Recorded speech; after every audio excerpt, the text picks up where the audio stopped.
নমস্কার বন্ধু, শুভ সকাল। আজকে আমার লাইভে আসার একটা কারণ, দীর্ঘ প্রায় 8 মাস ধরে একটা বিষয়, যেটা প্রথমে ভেবেছিলাম যে লিগ্যালভাবে জিনিসটা ঠিকঠাক হয়ে যাবে, সেটা কিন্তু এখনো পর্যন্ত ঠিক হয়নি। তাই আমি বিষয়টা একটু সোশ্যাল মিডিয়ার মাধ্যমে জানাতে চাইছি। জলই জীবন, আমরা প্রত্যেকেই জানি।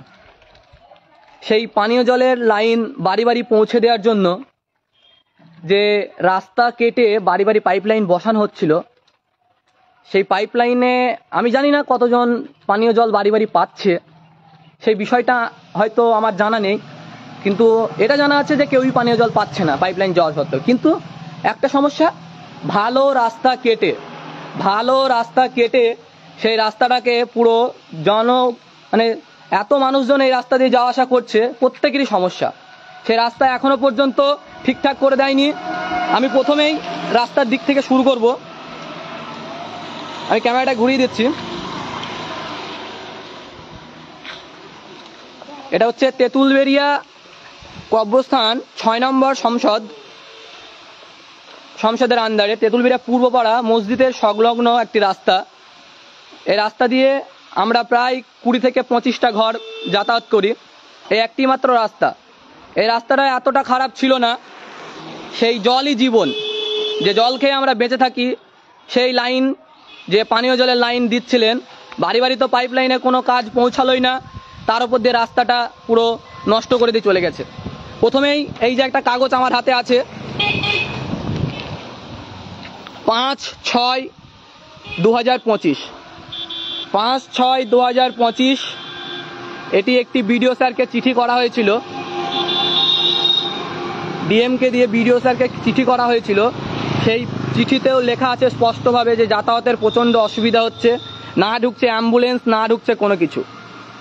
রাস্তার যে পরিস্থিতি সেটা তো আমি অবশ্যই আপনাদেরকে দেখাবো, কিন্তু পরিস্থিতি হচ্ছে এই পানীয় জল নিতে গিয়ে তো আমার রাস্তা দিয়ে অ্যাম্বুলেন্স বা কোনো বড় গাড়ি ঢুকছে না। অসুস্থ হলে দীর্ঘ 700 মিটার দূরে পেশেন্টকে কিভাবে রাস্তায় নিয়ে আসবো, সেই বিষয়টা ব্লক প্রথমত পঞ্চায়েতে জানাই। আমরা যাকে তৈরি করছি গ্রাম থেকে, জনপ্রতিনিধির কাজ হচ্ছে জনগণকে সেবা দেওয়া এবং লিগ্যাল পয়েন্টে যাওয়া। গতকাল রাত্রিতেও আমার পঞ্চায়েতের মেম্বারকে ফোন দিয়েছি যে এরকম বিষয়, দীর্ঘদিন ধরে বলছি যে চলো বিডিও স্যারের কাছে আমরা যাব, সবাই মিলে একসঙ্গে গিয়ে এটা বলবো, ইঞ্জিনিয়ার আসছে, কাজ হবে, সেরকম করে কোনো কাজ হচ্ছে না। সেই ক্ষেত্রে কালকেও ফোন করলাম, বললো আমি একটা কাজে আছি, আমি ফোনটা ব্যাক করছি, এখনো ফোন ব্যাক হলো না। দীর্ঘ 15 দিন ধরে আজকে যাব কালকে যাব, যাচ্ছে না। তাহলে আমরা এই জনপ্রতিনিধি বানিয়ে কি খুব ভুল কাজ করছি? তাই এটাই কি ভুল যে জনপ্রতিনিধিকে গ্রামের দায়িত্ব দেওয়া হয়েছে? আরে আমার পাড়া আমার সমাধান করে কি সমস্যা হচ্ছে? মানুষের লিগ্যাল পয়েন্টে সমস্যা তো সমস্যাই থেকে যাচ্ছে। তাহলে সেই সমস্যার সমাধানগুলো করবে কে? এই যে রাস্তাটা এখন আমরা বুঝিয়ে দিয়েছি, তাই দেখুন, এই যে এখান থেকে বড় যে রাস্তাটার অবস্থা, এই সাইড দিয়ে পাইপলাইন কেটে রাস্তাটার কি অবস্থা করেছে।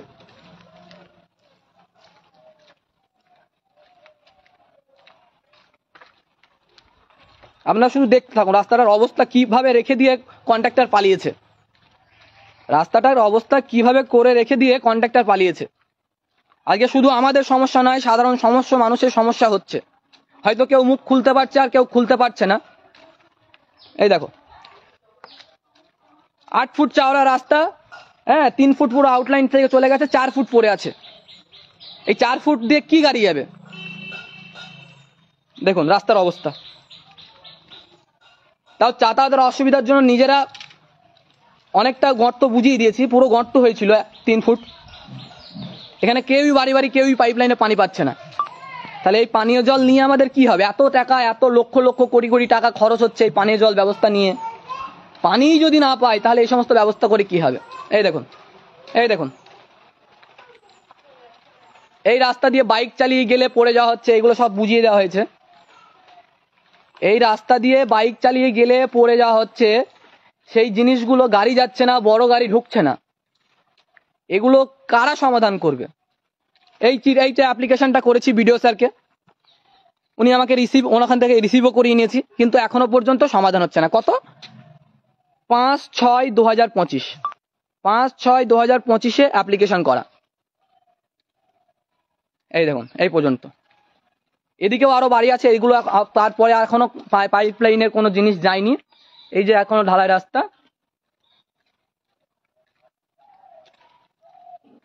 একেবারে সোজা চলে গিয়ে এক শেষ বাড়ি পর্যন্ত প্রায় 25 থেকে 30টা ঘর বসবাস করছি। আমার একটাই অনুরোধ, এই যে পানীয় জল আপনাদের বাড়ি বাড়ি পৌঁছে দিচ্ছে, আশা করি আরো অনেক অনেক জায়গাতে এরকম সমস্যা ঘটেছে, রাস্তা কেটে রেখে দিয়ে তারা পালিয়েছে। কি সমস্যা একটাই, তারা পেমেন্ট পাচ্ছে না পাচ্ছেন। কিন্তু আমাদের যে হয়রানিটা হচ্ছে, এই রাস্তাটা ঢালাই করে তার ব্যবস্থা কে করবে? দীর্ঘ 6টা মাস ধরে এই সমস্যা, আবার তার উপর দিয়ে বর্ষাকাল। পাড়ার মেম্বার, ব্লকে এবং সমস্ত রকম পঞ্চায়েত সমিতির মেম্বার থেকে শুরু করে জেলা পরিষদ, প্রধানকে, তারপর হচ্ছে বিডিও স্যারকেও চিঠি করা হয়েছে। সেই সমস্যার সমাধান কিন্তু এখনো পর্যন্ত আমাদেরকে করে দিতে পারেনি। তাই এই সমস্যার সমাধান আপনারা ভিডিওটা, লাইভটা ছাড়িয়ে দিন, চারিদিকে ছড়িয়ে দিন, যাতে এই সমস্ত সমস্যার বিরুদ্ধে আমরা প্রত্যেকেই উঠে দাঁড়াতে পারি। আরে পাড়ার সমস্যা তো এইগুলোই সমস্যা। এই একটা সমস্যা, আরো একটা সমস্যা আপনাদের সঙ্গে তুলে ধরবো। আমার জানা নেই আমার পাড়া আমার সমাধানের মাধ্যমে কি কি বিষয়গুলো, যে এই কাজগুলো এই সমাধানের মাধ্যমে হবে। আমি জানি রাস্তার কাজ এর মধ্যে নেই, তবু এই রাস্তার কাজটা করার দায়িত্ব কারা? সেই কন্ট্রাক্টর কেন এই রাস্তাটা ঢালাই করে দিয়ে গেল না? দীর্ঘ 6 মাস ধরে আমাদের যে ভোগান্তি হচ্ছে, বাড়িতে কোনো অসুস্থ পেশেন্ট যদি হয়, তার জন্য অ্যাম্বুলেন্স বাড়িতে ঢুকছে না। তাহলে পানীয় জল খেতে যাওয়ার জন্য পেশেন্ট তো বাড়িতেই মারা যাবে, সেই পেশেন্টকে চাগিয়ে নিয়ে আসতে হচ্ছে রাস্তাতে। এই যে বিষয়টা, এই যে আপনারা দেখতে পাচ্ছেন বড় লোহার মতো একটা খুঁটি, 5.5 লক্ষ না কত টাকা খরচ, 3 মাস লাইট দিয়েছে। এটা আমরা সবাই জানি। এটা হচ্ছে তেঁতুলবেড়িয়া কবরস্থান। এই সেই কবরস্থান, তেঁতুলবেড়িয়ায় প্রায় 5 থেকে 6 হাজার, তারও বেশি মানুষজন, আর এই রাস্তা দিয়ে প্রায় কয়েক লক্ষ মানুষ যাতায়াত করে। যেটা সন্ধ্যার আকাশে সূর্য ডুবে গেলেই অন্ধকার ছেয়ে আসে। এই লাইটটা হচ্ছে তেঁতুলবেড়িয়া সব থেকে গুরুত্বপূর্ণ। এখানেও চিঠি করা আছে, চিঠিটা আমি এখনো প্রিন্ট করিনি, এই চিঠিটাও করা আছে। তা এই চিঠিটা করার পর ইনকোয়ারিও হয়। ইনকোয়ারির পর কি কথা হয়, যে এখনো পর্যন্ত টেন্ডার পাস হয়নি, অর্থবর্ষে টেন্ডার পাস হবে, তারপর এই লাইটটা ঠিক করা হবে। আজকে প্রায় 3 বছর ধরে লাইটটি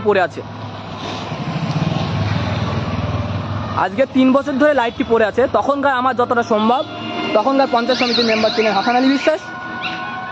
আর একান্তই অনুরোধ জানাচ্ছি আমাদের পঞ্চায়েত সমিতির মেম্বার সুরজ বিশ্বাসের কাছে, যাতে এই লাইটটি খুব দ্রুত সহকারে লাইটটি ঠিক করার ব্যবস্থা করা হোক। এর জন্য যে দরখাস্তটি করা হয়েছিল আমাদের বুথের মেম্বার আফিরুন খাতুনের মাধ্যমে অ্যাপ্লিকেশনটি লেখা হয়েছিল ভিডিওর কাছে। তো তার জন্য ইনকোয়ারি হওয়ার পর এখনো পর্যন্ত লাইটটা এখনো পর্যন্ত ঠিক হয়নি। এটাও একটা সমস্যা।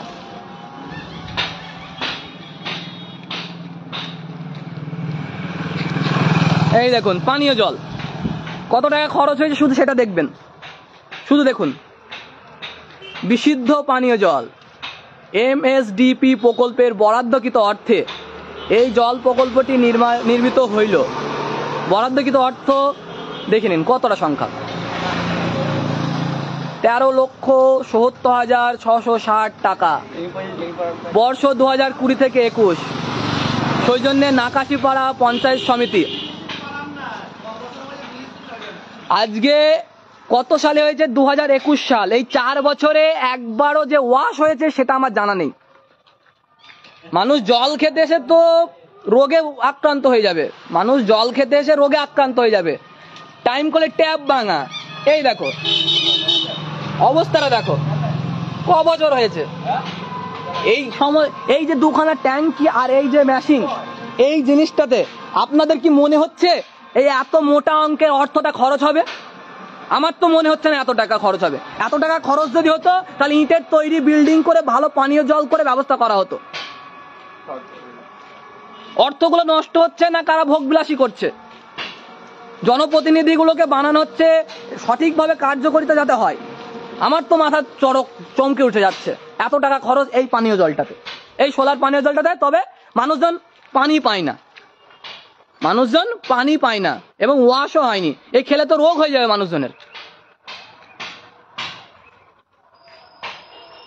প্রশ্ন করলে অনেকগুলোই প্রশ্ন উঠবে, তবে কি হবে আমার পাড়া আমার সমাধানের? তার তো কোনো উত্তর আমি পাচ্ছি না।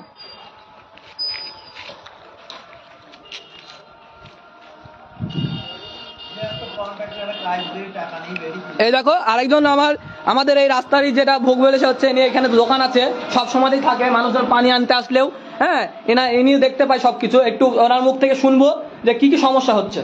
সমস্যা হচ্ছে ঠিক মতন করা মেরামত হচ্ছেই না, ব্লিচিংও কোনোদিন দিচ্ছে না, মধ্যে মধ্যে আমাকে পরিষ্কার করতে হচ্ছে। আর রাস্তাটার জন্য কি হচ্ছে একটু, রাস্তা তো আমাদের রুগী ঢোকানোই যাইছে না, যে হসপিটালে নিয়ে যাব সে অবস্থাও নেই। সেদিন রাত্রে আমরা আবার কেউ এটা পরিস্থিতি বুঝিয়ে তবে আমরা গাড়ি নিয়ে যাই, এমন অবস্থা দাঁড়াইছে। সমস্যা বোঝা যাচ্ছে যে মানুষজন অসুস্থ হলে সেই গাড়িটাও ঢুকছে না। আমি জানছি না যে আমাদের পানীয় জলের গাড়ি, এখন আমরা সবাই কেনা পানি খাই, সেই কেনা পানির গাড়িটাও এখানে ঢুকতে সমস্যা করছে। এই রাস্তা থেকে 700 মিটার দূরে পানির ঢপ বয়ে নিয়ে যাওয়া কতটা পরিশ্রমিক, হ্যাঁ সেটা সবাই আমরা জানি। তাই এই বিষয়ে আমি সম্পূর্ণভাবে আমাদের যেভাবে এই সমস্যাটা সমাধান ঠিক হবে, আমি পুরো রাস্তা রাখছি আমাদের বিডিও স্যার এবং আমাদের সরকারি কর্মচারীদের উপর, যারা এই পানীয় জলের টেন্ডার বা কন্ট্রাক্টর নিয়েছে বা এই রাস্তার কাজ যারা করছে। এই ভিডিওটা আপনারা চারিদিকে ছড়িয়ে দিন যাতে আরো বিস্তারিত লাভ করে, আর এই রকম সমস্যা যেন আর না হয়।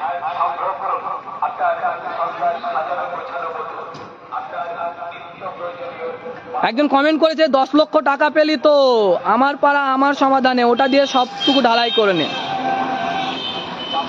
যদি এই রকম সমস্যা লোককে আমরা কাঠি কড়াকড়ি করি তাহলে আমরা কখনোই সমাধান করতে পারবো না।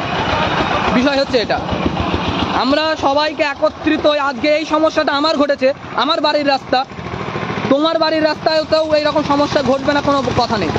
তুমিও কিন্তু একটা সমস্যার মধ্যে ভুগছো, আমরা প্রত্যেকে এক একটা সমস্যার মধ্যে ভুক্তভোগী। তাহলে সেই সমস্যাগুলো আমরা লিগ্যাল পয়েন্টে কথা বলতে পারছি না যে আমাকে কোণঠাসা করে দেবে। আমার সরকার, আমার কোনো মেম্বারের কাছ থেকে কোনো অনুদান কোনো কিছু চাই না। সাধারণ মানুষজন ভালো থাকুক, সাধারণ মানুষের পাশে থাকুক মেম্বার, আমি এটাই চাই।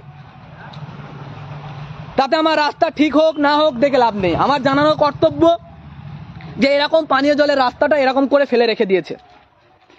তাই একটাই অনুরোধ, সমস্যা খুবই ঘটছে, যাতে এই সমস্যাটা সমাধান দ্রুত হোক সেই আশা এবং আকাঙ্ক্ষিত ভরসা রাখছি।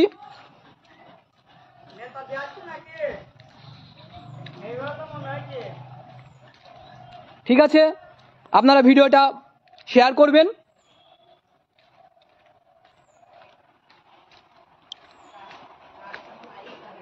শুভ সকাল, টাটা।